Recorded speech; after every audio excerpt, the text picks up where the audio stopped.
Hey guys, welcome back to part number 7, the final part of my 48th scale Desert Babe build. So final touches, and we'll do the final reveal. So let's go ahead and get this thing finished.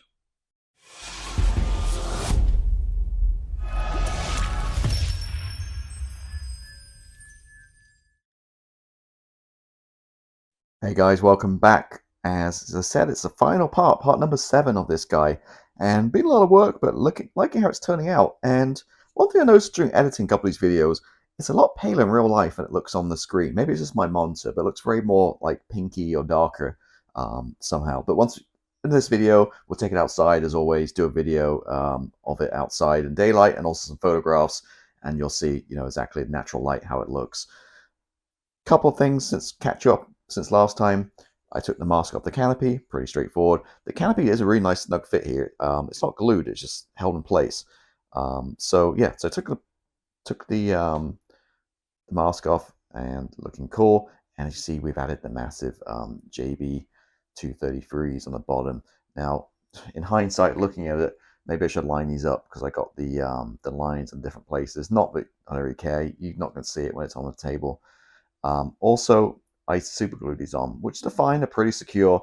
But in hindsight, I wish I just epoxied them. Use my 5-minute epoxy, put them on there, and then they're never move ever again.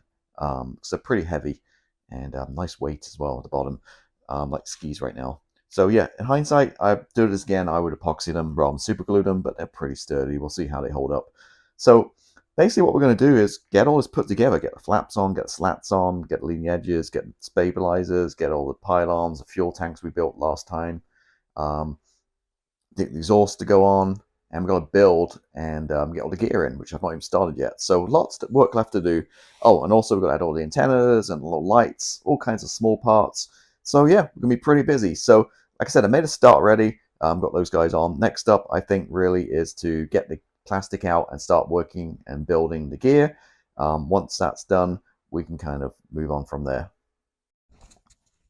All right, so let me catch up to speed what I've got going on. So first of all, built the little TV here and the photo etch on the front and back.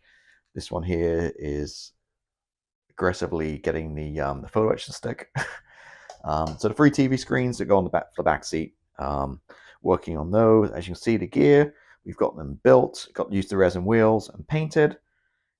And looking good. Just need to add a bunch of decals to all this stuff, and then we can glue them on. Again, not 100% sure if I have them built right, but we'll see when we try to fit them. The instructions aren't clear on these at all. So we've got nose gear and all that stuff going on. And what else? Bring the aircraft in, which is looking pretty good. Again, it's looking a little darker on the camera than it does in real life. And guess what? As I mentioned, I knocked one of these off. So I pulled the other one off, and as I should have done originally, 2 minute, I'm sorry, 2 minute, 5-minute epoxy, epoxied them on, and these things hopefully not going anywhere now. Epoxied on, super strong. Got the cans in the back, looking the part.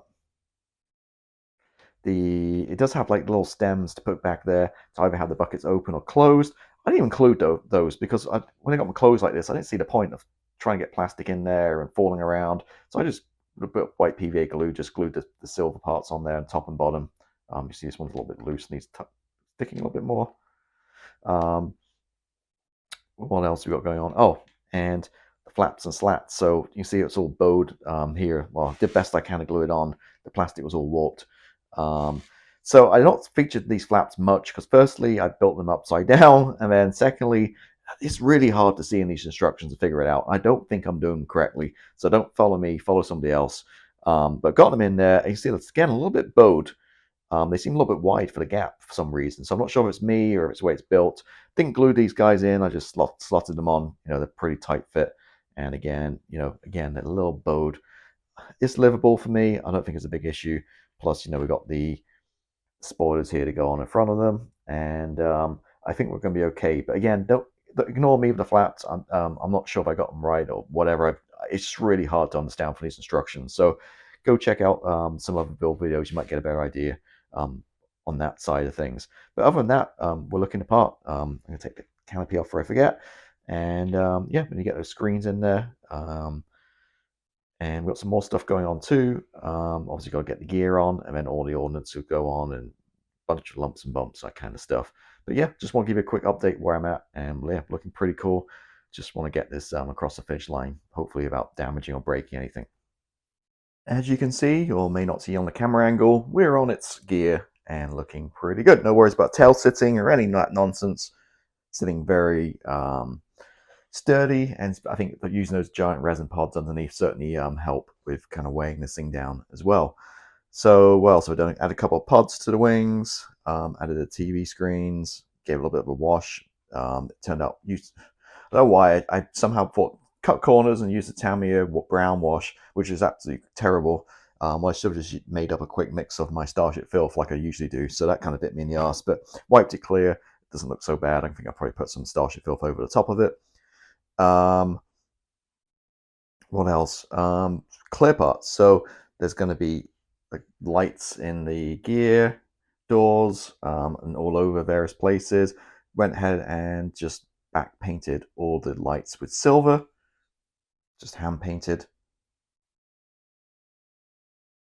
And yeah, just because then when you spray the color over the top, you're not going to get the plastic come through.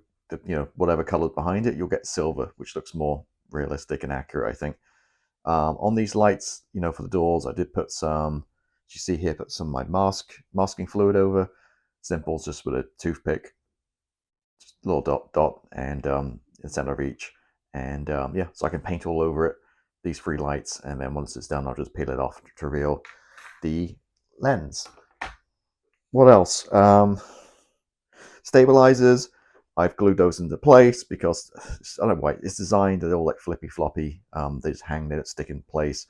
So they're all glued. And everything I'm doing at this point, I'm not using any Tamiya glue. I'm using super glue. Been using it for a couple of years. I'm finding the last couple of bowls I haven't been sticking quite as well as I have done in the past. So I might look for a different brand maybe next time. But definitely use the gel. I don't use the liquid stuff because it gets all over and sticks your fingers to the desk, all kinds of stuff. Whereas the gel is definitely better than the liquidy fluid.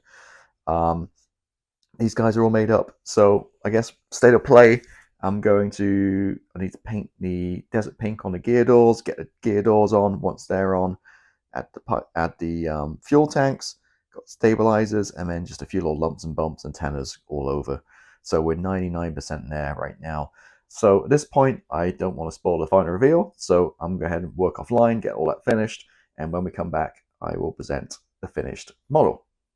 Right, I'm back, and a few issues. Thank you, Revell. Trying to get this thing finished, but it's kicking me fighting me every step of the way here.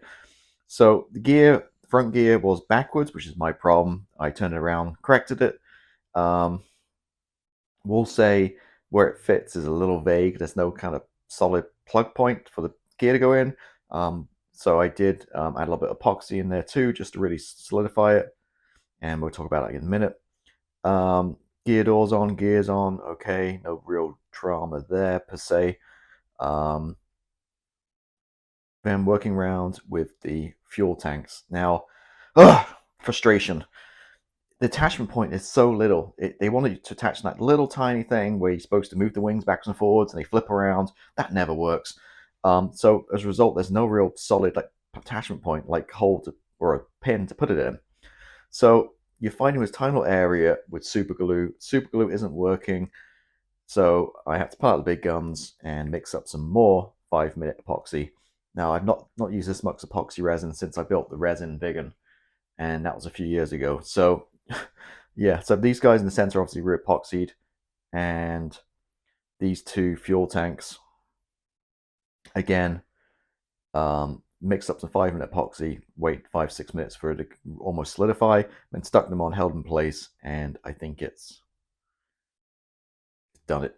So not only that, but as you can probably see over here, the pylon down the side with the sidewinder on, the sidewinder fouls with the wings when it's down.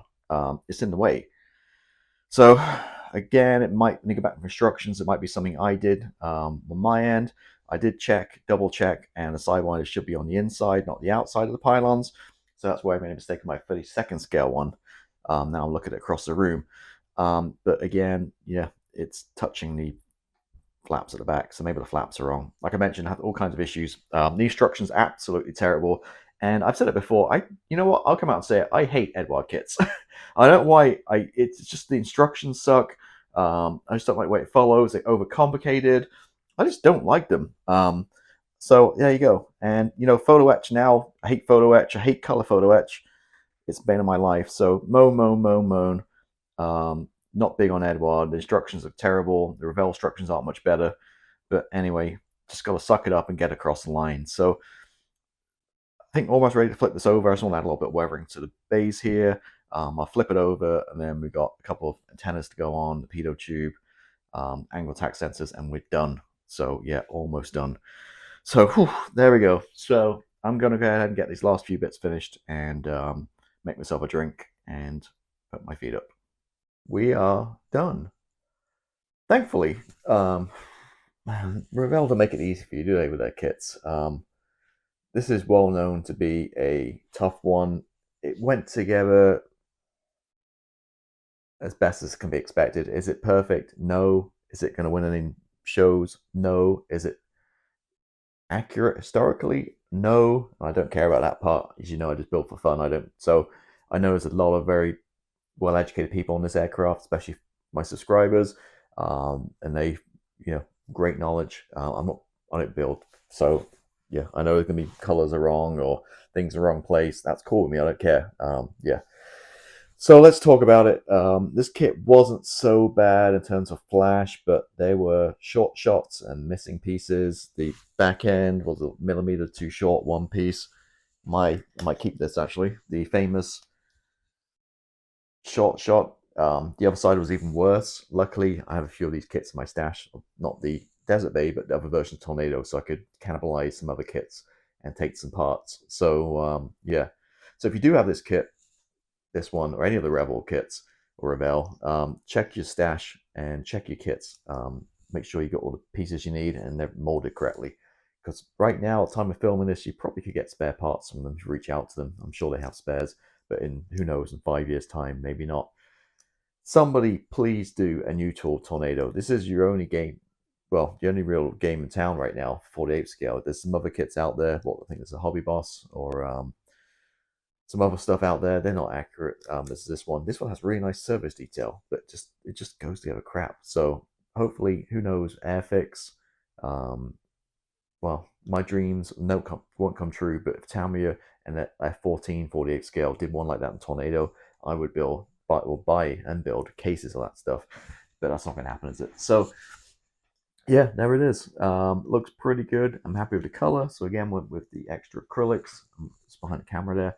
Extra acrylics, desert pink, and I think that is, as people say, the closest match. And from what I've seen, it's pretty good. But again, it needs to be lightened. I think I lightened it much as 80% white to it to really bleach it down for my liking. Because obviously when we add the weathering, it darkens it up again. So extra acrylics, 80-90% white added to it, and thin down, good to go. Spray beautifully, no problems at all. Yeah, there we go. So that's the paint wise. Used some Aftermarket. I used the Brazen sets, the JP233, the pods, both of the pods, and I used the Master Tools pitot tube set. That's worth getting. That's only a few bucks, and it definitely looks better than the plastic mismolded chewing gum piece of junk you get in the kit. So the metal pitot tube, probably worth it in the front there as well, again for the price. Looking around it, what should we say? So we've gone through 7 parts on this. Got it together okay. It's just the way it goes together. You always get seam lines. You just have to take your time, dry fitting, sanding down, getting rid of that. I think I did a good job. Towards the end, the instructions are terrible, both Eduard and Revell. Just the wings, understanding how the flaps work, how they go together, the angles, also the gear. It wasn't very clear. I think I've probably done wrong on both those things. So again, don't follow me, or maybe I want to look at somebody else. I did the best I could with the information I had. But yeah, I think the flaps are probably wrong on mine. Also, because the flaps are down, they're impacting the sidewinder on the pylon underneath. So again, I'm not sure what deal there is. The gimmicky, mine's all glued in place, but it's gimmicky. We can move the wings and the pods always stay forward. That just never works. I mean, just look at the size of the plastic attachment points. It's, you know, millimeter, 2 mil for all that weight of the fuel pods and all the rest of the stuff. It's, yeah, just glue it together. It's not a toy. And a fair amount of epoxy on this too. So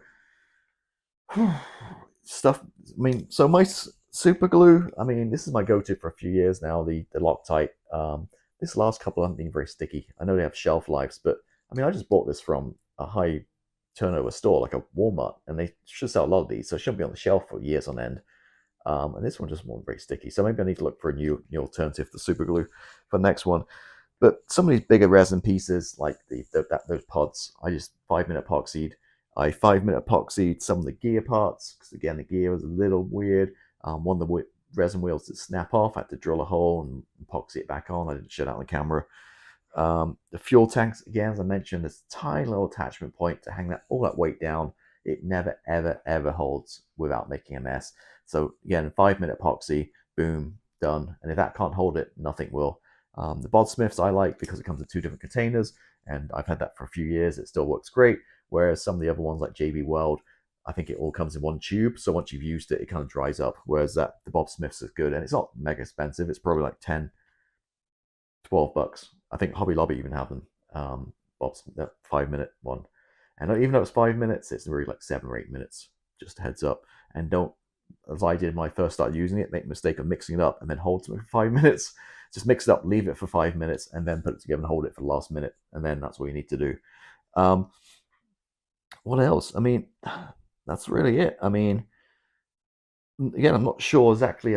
Think it went together okay. I'm not sure exactly it's completely accurate how I did it. I think it will fit in Andy Hobby headquarters case. I'll try it shortly and go from there. But the whole way through when I edited these on my computer here and on my screen, it always looks way darker than it does in real life to my eye. So hopefully those pictures I do, as always, outside, you'll be able to see more than natural light, the color it is, really. And there we go. Oh, on the positive side, again, happy to paint. I think it really turned out well too. The actual got perfectly the soot kind of mark going up the tail. I think I did a good job with that one, if I do say so myself. And yeah, there we go. So that's it. No one in the books. And glad it's in the books too. I can go lie down in a darkened room now and recover from my building process. So there we go. If you want to build one of these, go for it. Try, as I mentioned earlier, try get one of the older ones, like from 2014. They'll maybe a little bit molded better than the newer ones because they just print so much of these molds. They're getting softer and weaker. So the early ones, I think, maybe a little better fitting. But yeah, it's no Tamiya by any means. It's buildable, as you can see. With my modest skills, I managed to cobble it together to an okay standard, I guess. And there we go. Another shout out, 2 podcasts if you're interested in Tornado and Gulf War. 2 really good ones. I put it in the comments in part number 1. If I remember, I'll put it into this one too. I might forget when I edit. But Fighter Pilot podcast on YouTube. Not only is it a great channel, they did one about the tornado, so go check that one out. Again, Fighter Pilot podcast with Vincent Aiello. And the other one is Ward Carroll's channel. Again, if you're into naval aviation, he's a Tomcat Rio, retired. He does some pretty good stuff. He got one of the guys, I forgot his name, it's Mark Nicol, I think it is, the guy who got shot down in the Gulf War, the RAF pilot. He interviewed him about his new book not that long ago, within the past year. And again, that's a really good video to watch on YouTube too. Well, I think they talk about 45 minutes, and he talks about some of the missions and how he got shot down, his POW experience, that kind of stuff. So a couple of good videos to check out if you're into tornadoes. There we go. I won't be building another tornado for a while, especially Revell one, unless somebody else brings one out. Now, that being said, 32nd scale, the 32nd scale kit is really nice. The 32nd scale one is okay. I built that one, it's behind the camera. That one goes together a lot better, but the 48 scale one is the worst one of them all. Yep, for sure. So there we go. Thank you for watching as always. If you haven't done so already, hit the subscribe button, and I'll catch you next time.